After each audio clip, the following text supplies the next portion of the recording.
Whoa! Yeah, that would freak anybody out. Even that looks kind of way.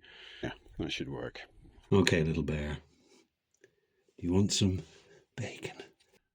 He likes the bacon. So I'm going to leave you a trail of bacon to the front door. Hopefully you'll follow it. You're still there, little bear. You didn't go for the trail of bacon.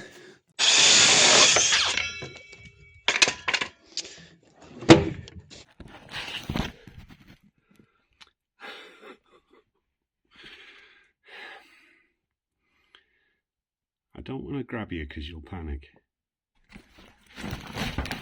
I wanted you to go in the box.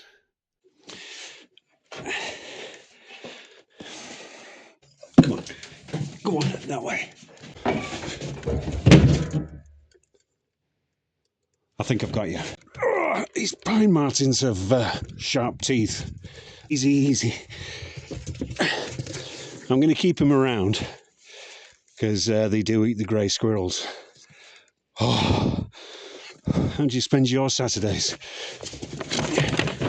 Off he goes.